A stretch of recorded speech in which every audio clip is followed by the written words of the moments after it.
ముఖ్యంగా ఐడియాలజికల్ రాజకీయాలని మేము బీజేపీ చూపించలేకపోయింది, వైఫల్యం చెందింది. కమ్యూనిస్టులు వైఫల్యం చెందారు, కానీ మేము చూపెట్టాలనుకుంటున్నాం.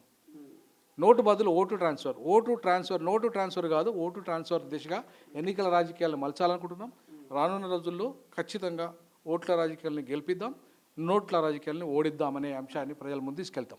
ఈ చెన్నూరుకు సంబంధించి, మంచిర్యాల జిల్లాకు సంబంధించి ఈ కేతనపల్లిలో జరుగుతున్నటువంటి ఈ బాల్కా సుమన్ కావచ్చు, లేకపోతే అక్కడటువంటి మంత్రి వివేక్ వెంకటస్వామి, ఈ ఇద్దరి మధ్య గొడవ గురించి ఏం చెప్తారు సార్? అంటే మధ్యలో కార్యకర్తలు ఇవాళ బలవుతా ఉన్నారు, అక్కడ గొడవ ఇంకా కంటిన్యూ అవుతున్నది.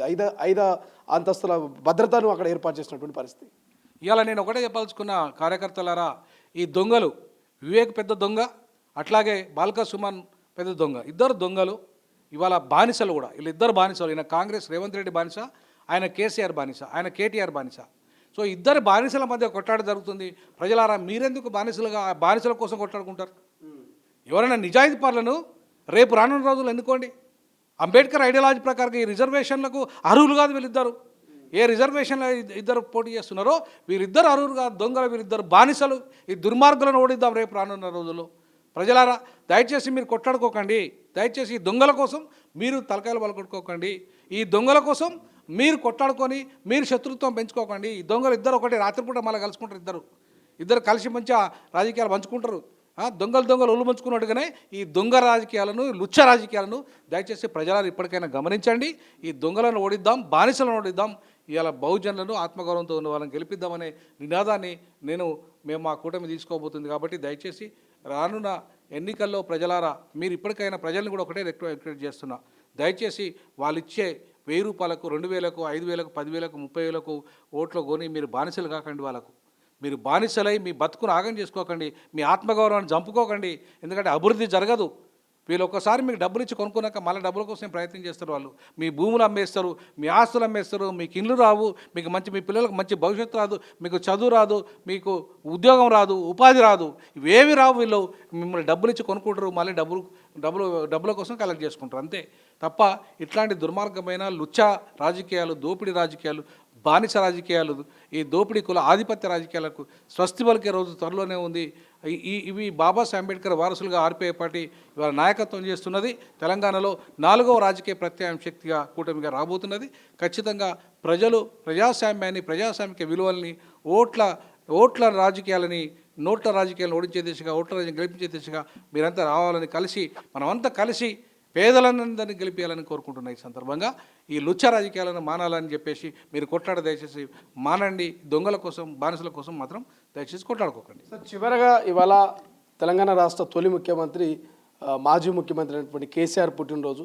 సో ఆయన పుట్టినరోజు సందర్భంగా ఏం చెప్పాలనుకుంటున్నారు? ఈ మున్సిపల్ ఎన్నికల్లో 17 స్థానాలకు మాత్రమే బీఆర్ఎస్ పరిమితం అయితే బీజేపీ 1-2 స్థానాల్లో గెలిచింది. 70 నుంచి 90% ఇవాళ మున్సిపాలిటీని కైవసం చేసుకున్న అధికార Congress party. So BRS graph గురించి, బీజేపీ గ్రాఫ్ గురించి ఏమైనా కామెంట్ చేస్తారా? కేసీఆర్ గురించి ఏమైనా? ఖచ్చితంగా కేసీఆర్ గారికి జన్మదిన శుభాకాంక్షలు తెలియజేస్తా ఉన్నాను. వారు ఇంకా ఆయురారోగ్యాలతో బతకాలని నేను కోరుకుంటున్నాను. వారు నిజంగా తెలంగాణ రాజకీయాల్లో ఒక మలుపు తీసుకొచ్చారు. కానీ అవినీతి పరం, తన కుటుంబంలో ఆయనతో పాటు అందరూ అవినీతి పరులై 10 లక్షల కోట్లు సంపాదించారు. ఇవాళ చెప్పులు గతి లేని హరీష్ రావు నా దగ్గర హాస్టల్కి వచ్చేది, మా దగ్గర కేటీఆర్ అన్న అనుకుంటూ వచ్చేది. అన్న తెలంగాణ ఉద్యమం నడుస్తున్నప్పుడు అన్న నన్ను మాట్లాడి అన్నటోడు. కేసీఆర్ నేను ఎన్నో గంటలు స్టేజ్ మీద మాట్లాడాలని మీ పర్మిషన్ తీసుకున్నా, స్టేజ్ల మీద మాట్లాడడానికి నా పర్మిషన్ తీసుకుంటాడు కేటీఆర్. ఇవాళ కేటీఆర్ అపాయింట్మెంట్ ఇవ్వట్లేదు. అంటే మనం చూడండి, పరిస్థితి చూడండి. ఇలా కేసీఆర్ ఎవడు చేసుకున్న కర్మల బొందల వాడు పడుతాడు అన్నట్టుగా ఎంత అవినీతికి పాల్పడ్డాడో అంత ఇవాళ కుటుంబం ఆగమైంది. ఇవాళ దుర్మార్గంగా ఈ 10 లక్షల కోట్లే వాళ్ళ కుటుంబాన్ని ముంచినాయి. విలువలతో రాజకీయాలు అంటే నిజంగానే జాతిపిత అయ్యేటోడు, తెలంగాణకు జాతిపిత అయ్యేటోడు, జాతిపితగా మిగిలేటోడు. బట్ ధరణి పేరు మీద టోటల్ లక్షల కోట్ల రూపాయల దగా చేశాడు కేసీఆర్ కుటుంబం. సో కాబట్టి ఇలా అందులో కవిత కూడా భాగస్వామ్యమే. కవిత ఇలా దొరసాని వచ్చి ఏదో కహానీలు, కథలు చెప్తా అంటే ఊరుకునే ప్రశ్నే లేదు. వీళ్ళంతా కూడా మా చుట్టూ ఉద్యమంలో కనీసం మాకు మాట్లాడియమని చెప్పేసి తిరిగినోళ్ళే వీళ్ళంతా. చివరికి కేసీఆర్ ఈశాన్ రెడ్డి చనిపోయినప్పుడు వచ్చాడు, ఎప్పుడు రాలే. కానీ ఈశాన్ రెడ్డి చనిపోయినప్పుడు వచ్చినప్పుడు కూడా కేసీఆర్ మా తెలంగాణ ఉద్యమాన్ని చూసి, ఆయన విద్యార్థి ఉద్యమాన్ని ఆ రకంగా ఇన్స్పైర్ అయిన కూడా ఆయన. ఇప్పుడు నిజాయితీ రాజకీయాల్లో ఆయన ఉండి ఉంటే తెలంగాణను స్వచ్ఛమైన తెలంగాణగా కనుక కుటుంబానికి లక్షల కోట్లు దోపిడీ చేయకుండా తెలంగాణ అభివృద్ధి కోసమే కనుక ఆయన ఖర్చు పెట్టి ఉంటే ఇలా నిజంగానే జాతిపిత అయ్యేటోడు. కానీ జాతిపిత అయ్యడాన్ని ఇలా అవకాశాన్ని కోల్పోగొట్టాడు. ఆయన కుటుంబం వల్ల, కుటుంబ అవినీతి వల్ల, ఆ కుటుంబ రాజకీయాల వల్ల, ఈ కులతత్వం వల్ల, దోపిడీ వల్ల కేసీఆర్ ఇలా బదనామైండు. కేసీఆర్ ఇప్పటికైనా చనిపోయే ముందు, ఎందుకంటే మేము ఇంకా ఆయన ఎక్కువ కాలం బతకాలని కోరుకుంటాం. వయసు పెద్దవాడు కాబట్టి కేసీఆర్ ఇవాళ దయచేసి ఇంకా ఎక్కువ కాలం బతకాలని కోరుకుంటున్నా. కానీ ఇప్పటికైనా రియలైజ్ కావాల్సిన అవసరం ఉంది. కేసీఆర్ గారు, మీరు చేసిన తప్పు ఒప్పుకోండి. 10 లక్షల కోట్ల ప్రజల సొమ్ము దోపిడీ చేసిన చరిత్ర మీది. ఇవాళ మీరు జాతిపితగా మిగిలాల్సిన వాళ్ళు అనవసరంగా కాలగర్భంలో, అంటే అవినీతి కుంభకోణంలో కాలగర్భంలో కుడుకుపోయి నీ కుటుంబాన్ని, నీ పార్టీని ఇవాళ భూస్థాపితం చేసే స్థితికి వచ్చేసింది పార్టీ.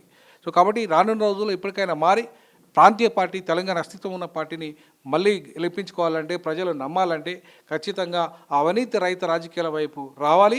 కేసీఆర్, మీ కొడుకు చెప్పండి కేటీఆర్కు, ఎప్పుడైనా అహంకారాన్ని, ఈ అవినీతి రాజకీయాలు మానుకొని నిజాయితీ రాజకీయాల వైపు వస్తే మేము కేసీఆర్తో కలిసి పనిచేయడానికి కూడా మాకు ఎలాంటి అభ్యంతరం లేదు. బీఆర్ఎస్తో కలిసి పనిచేయడానికి కూడా మాకు ఎలాంటి అభ్యంతరం లేదు.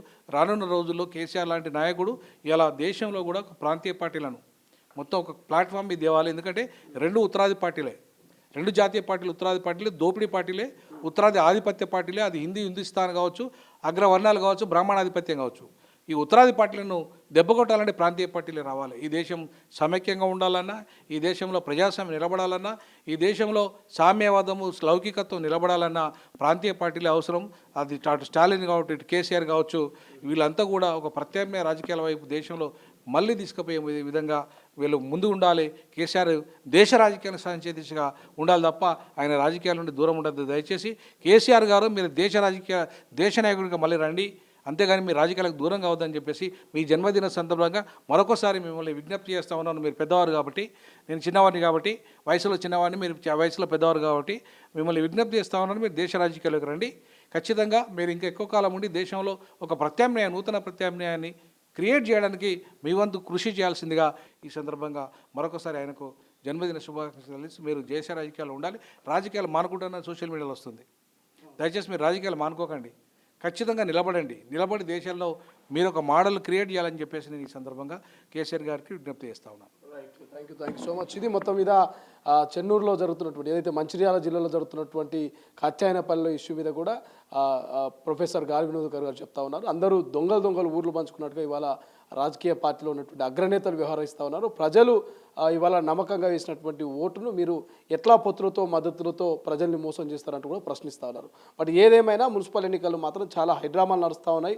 ఒకరి మీద ఒకరు విమర్శలు చేసుకుంటూనే ఒకరికొకరు పదవుల కోసం కలుస్తున్నటువంటి పరిస్థితి అయితే ప్రజల్ని, ఇటు పాలకుల్ని ఆశ్చర్యపరిచే విధంగా ఉన్నాయి. చూద్దాం రాజకీయాలు ఇట్లనే ఉంటాయా లేకపోతే భవిష్యత్తులో ఇంకా తీవ్ర పరిణామాలకు దారితీస్తాయి అనేది. కెమెరా పర్సన్ అజయ్తో శ్రీశైలం, తొలి వెలుగు, హైదరాబాద్. అసలైన తొలి వెలుగు. ఫాలో వాట్సాప్ @తొలి వెలుగు official.